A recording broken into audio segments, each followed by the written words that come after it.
The bitter liquid slid down my throat before I could stop myself. "Jake, I think I just drank the wrong thing," I said, my voice already starting to tremble as the effects began to kick in almost immediately. It was supposed to be a harmless party trick, a serum my friend Mark had whipped up in his chemistry lab for laughs during our Friday night gathering. Tell the truth, for an hour, he had joked while passing around the small bottle like it was a game. But now, standing in our small apartment in Chicago with Jake staring at me from the couch, I felt the words bubbling up like they had a life of their own. We had been roommates for 3 years, ever since we both landed in the city after college. Jake was the kind of guy everyone loved, tall with an athletic build from weekend basketball games, light brown hair that always looked effortlessly styled, and that easy smile that made strangers open up. He worked as a marketing coordinator downtown at a mid-sized firm, always chasing the next campaign deadline. I was Alex Rivera, a graphic designer scraping by with freelance gigs and a part-time studio job, trying to build a portfolio that would finally get me noticed. Our friendship had become the steady rhythm of my days. We shared late-night takeout, argued over whose turn it was to clean the bathroom, and somehow made the tiny two-bedroom feel like home. But there was a part of me Jake didn't know. A part one had buried so deep that even thinking about it in the quiet hours made my chest tighten. Growing up in a conservative suburb outside Columbus, Ohio, I learned early that some truths were safer left unsaid. My parents, hardworking immigrants from Mexico who built their small auto repair business from nothing, had clear expectations. Get a good job, find a nice girl, give them grandkids. My older sister Elena had followed the script perfectly, marrying her high school sweetheart and settling down 2 towns over. I was the quiet one who kept my head down, joined the art club instead of sports, and smiled through every family dinner where uncles asked when I was bringing home a girlfriend. "Alex, you okay, man? You look like you saw a ghost," Jake said, setting down his beer on the coffee table cluttered with empty pizza boxes from earlier. The serum was working too fast. My mind raced, but my mouth moved on its own. "I hate my job sometimes," I blurted out. "The boss is a jerk, and I feel stuck designing the same boring logos over and over." That was true, but minor. Jake laughed, leaning back against the cushions. "Tell me something I don't know. You've been complaining about that place for months." I tried to clam my mouth shut, but it was useless. The serum didn't care about my panic. It pulled at every suppressed thought like a magnet. "I lied about liking that football game last week," I continued, the words tumbling faster. "I don't care about sports at all. I only watched because you were so excited about the Bears." Jake raised an eyebrow, his expression shifting from amusement to mild confusion. "Okay, that's weird, but whatever. It's not like we have to like all the same things." The room felt hotter, even though the windows were cracked open to let in the cool autumn air. Outside, the distant hum of traffic on Lake Shore Drive mixed with the faint sound of neighbors laughing. I had always loved our apartment for its view of the city lights, the way it made Chicago feel both huge and intimate at the same time. But right now it felt like a trap. Mark Serum was no joke. He had sworn it was safe, just a mild compound that loosened inhibitions for an hour or two, something he tested on himself first. We had all laughed when he demonstrated by admitting he once stole his brother's comic books as a kid. Harmless. Until it wasn't. "Jake, there's something I've been hiding from you for years," I said, my heart pounding so hard I could feel in my ears.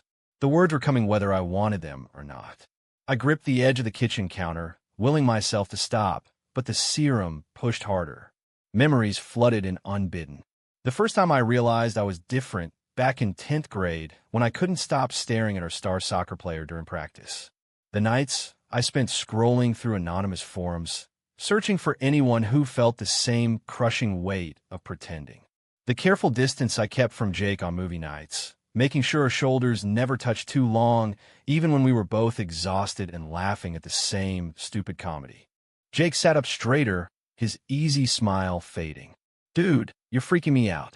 What are you talking about? Is this still the serum talking, or are you messing with me?" I shook my head, sweat beading on my forehead. "It's real. All of it. The next sentence built like pressure behind a dam. I could feel it breaking. "I'm gay, Jake, and I've been in love with you since the day we moved in together." The silence that followed was deafening. Jake's face went completely still, his blue eyes widening as the words sank in. For the first time in 3 years, my best friend looked at me like I was a stranger. The serum kept working, forcing me to keep going even as horror washed over me. I know you're straight. I know this changes everything. But I couldn't stop it. Every time you dated those girls from work, it killed me inside. I smiled and gave you advice anyway, because losing you as a friend would be worse than never having you. Jake stood up slowly, running a hand through his hair. Alex, what the hell? Is this some kind of joke? His voice cracked slightly, the easy confidence gone. I want to take it back, to say the serum made me lie, but the truth serum wouldn't let me. Every word was honest, raw, and irreversible. That was the moment everything changed. Jake took a step back, his hands still frozen in his hair, as if he needed something solid to hold on to.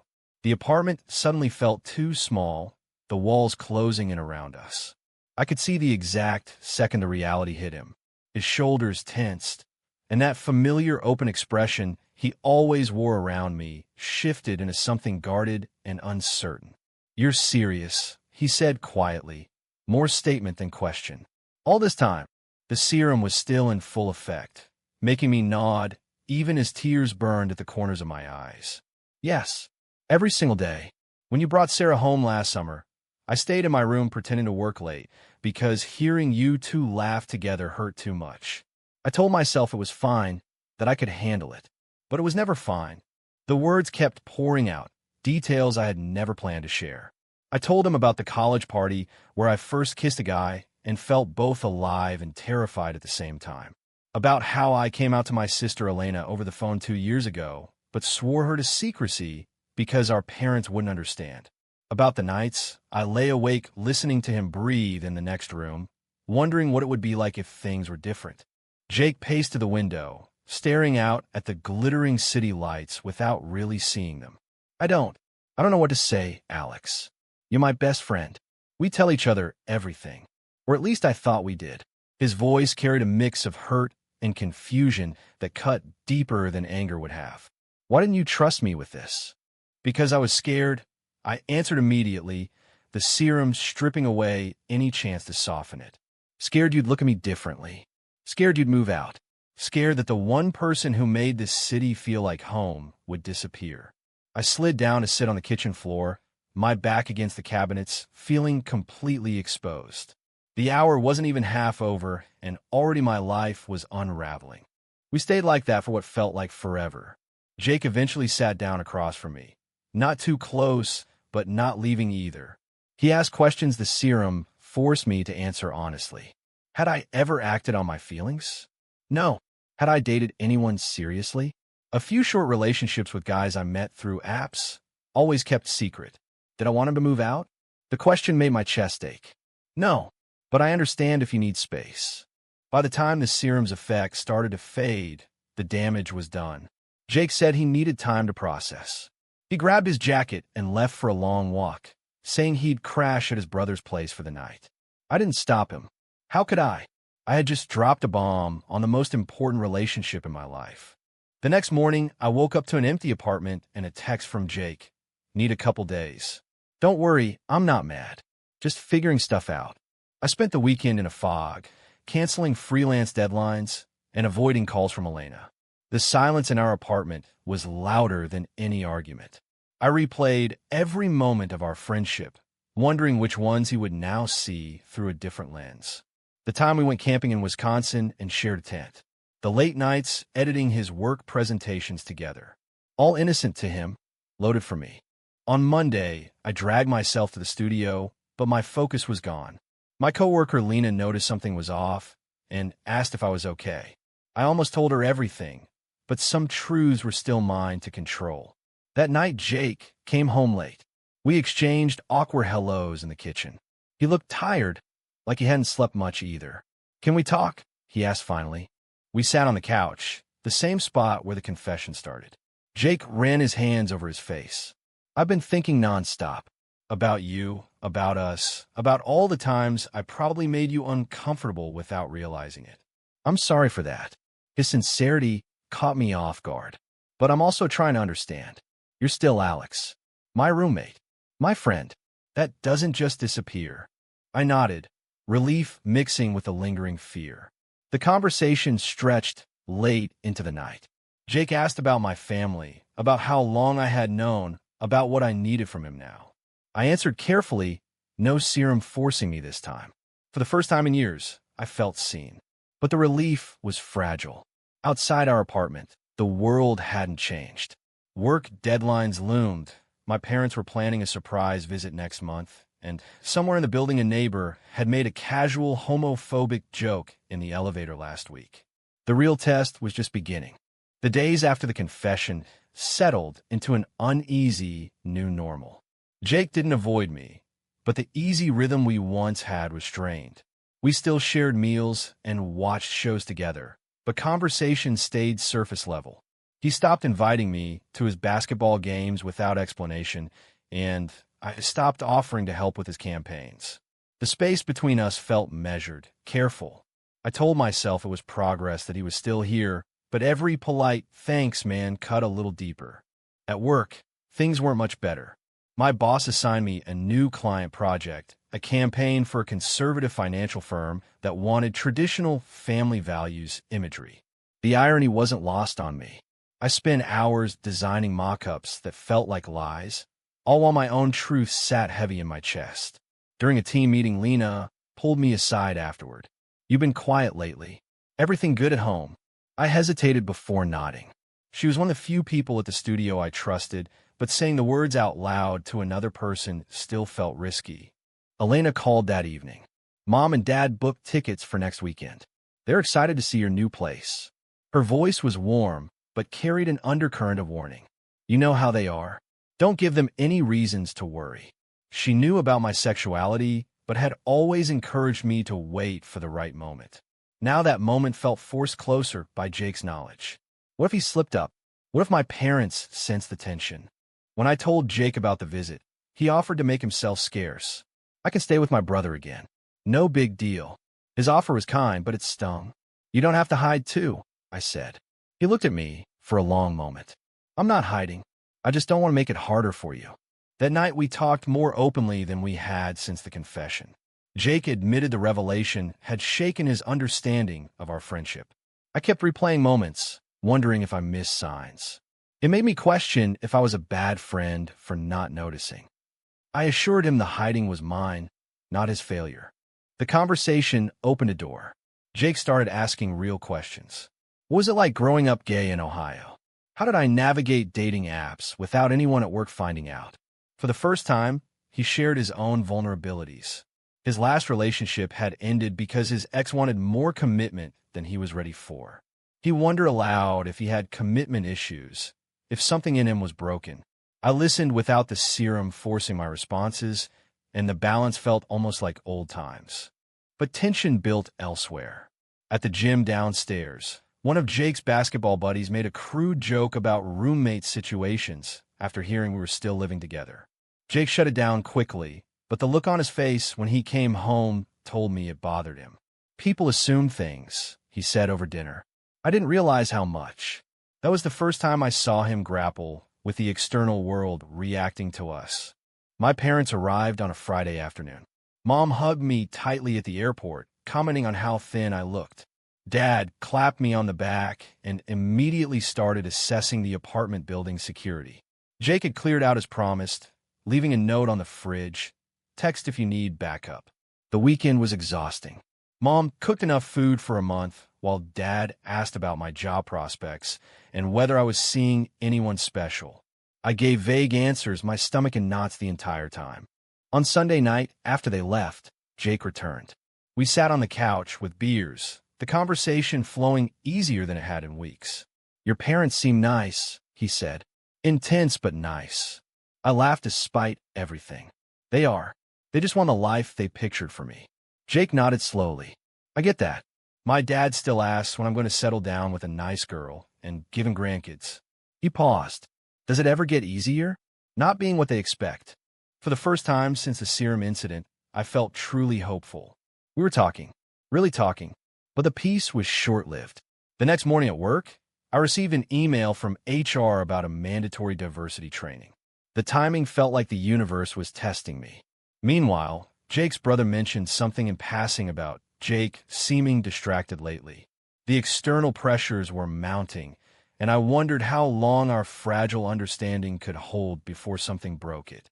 The diversity training at work turned out to be more intense than expected. The facilitator showed statistics about LGBTQ employees and workplace discrimination. I sat in the back row, keeping my face neutral while my mind raced. One of the senior designers, a guy named Todd who always made offhand comments about lifestyle choices, shifted uncomfortably in his seat. Afterward, he cornered me by the coffee machine. All this sensitivity training. You think it's necessary? I gave a non-committal answer and escaped to my desk. The encounter left me rattled. How many Todds existed in my world, ready to judge if they knew the truth? That evening, Jake noticed my mood immediately. "Rough day?" he asked while chopping vegetables for stir-fry. We had fallen into a new pattern of cooking together, a small ritual that felt safe. I told him about the training and Todd's comment. Jake listened carefully, then surprised me. "You should report that if it keeps happening. No one should make you feel unsafe at work." His support felt genuine, not performative. We ate dinner talking about his own office politics, how one of his campaigns had been criticized for not being inclusive enough. The conversation reminded me why I had fallen for him in the first place. Jake had always been someone who tried to do the right thing, even when it was uncomfortable. But the weekend brought new complications. Elena called with news. Our parents wanted me to come home for Thanksgiving and bring anyone special if I was seeing someone. The pressure was building. Jake overheard the call and offered an unexpected solution. "What if I came with you? As moral support. We could say I'm just a friend visiting from the city." I stared at him. "You do that?" He shrugged. "Why not? I like your mom's cooking. And maybe it takes some heat off you." The offer meant more than he probably realized, but also raised new questions. What if my parents sensed the shift between us? What if Jake felt out of place in my childhood home? We spent the next few evenings planning the trip like it was a mission. Jake practiced basic Spanish phrases to impress my dad. I warned him about my aunt's questions and my cousin's tendency to drink too much at family gatherings. The planning brought back some of our old ease, but underneath it all was the awareness that my secret was no longer just mine. Midweek brought an unexpected visitor. Mark, the friend who created the serum, stopped by with apologies. "I heard what happened. I never meant for it to go that far." He looked genuinely remorseful. We talked for over an hour. Mark admitted he had been experimenting with similar compounds for a psychology research project. Jake joined the conversation, surprisingly calm. "It forced something into the open that probably needed to be said eventually," he said. Mark left with a promise to destroy the remaining serum. Later that night, Jake and I stayed up talking about the what-ifs. What if the serum had never existed? Would I have carried the secret forever? Jake admitted the revelation had made him examine his own relationships more closely. "I never questioned my sexuality before," he said quietly, "but I also never had a friendship this deep with another guy. It's made me think about what connection really means." His honesty didn't come with any grand declarations, but it felt like progress. The next day at work, I received a promotion offer. The catch? It required relocating to the company's Dallas office for 6 months. The news hit like another bombshell. Dallas was close to my parents. Taking it would mean leaving Chicago, leaving Jake. I stared at the email for a long time before closing my laptop. When I told Jake that evening, he was quiet for a long moment. "What do you want to do?" he asked. I didn't have an answer.